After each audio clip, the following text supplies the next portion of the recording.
to another video. Today I'm going to be making the trash can foundry, similar to the King of Random's design, but still different in my own way. Step 1. Drill a hole with the Dremel for the burner. Oh, this is weird.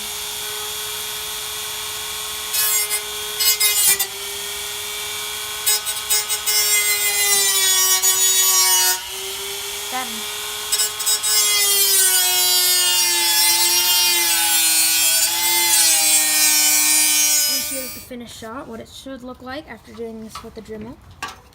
Here's our block, and we're about to sand it out a little bit so then it's more smooth. Step 2, sand the hole with the Dremel.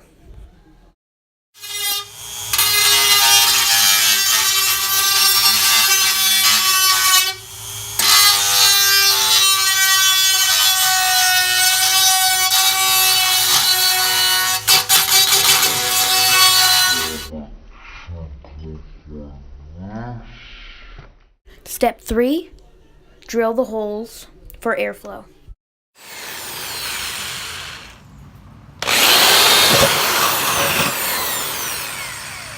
What's that one?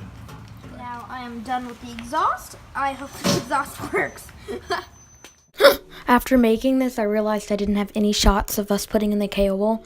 So you're going to see when I show the next video that the cable's in there. And Sorry. now my foundry is complete. And it's completely done. Now all I'm going to do is heat treat the ceramic. And here's my foundry. Looking pretty awesome. It's going to get ready to fire it up in a moment. We are going to run home and grab our propane tank so then we can fire it up. And then I'm going to be melting down these aluminum cans. I asked everyone in my family, and thankfully the person that owns this house donated me cans. So I'm ready to melt this down. Well, I guess this is going to be the end of this video. I'll probably make a separate video melting down the cans. And bye!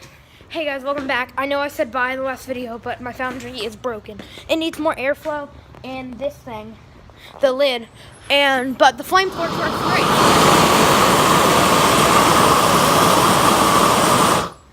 So that's working, and it gets more than hot enough.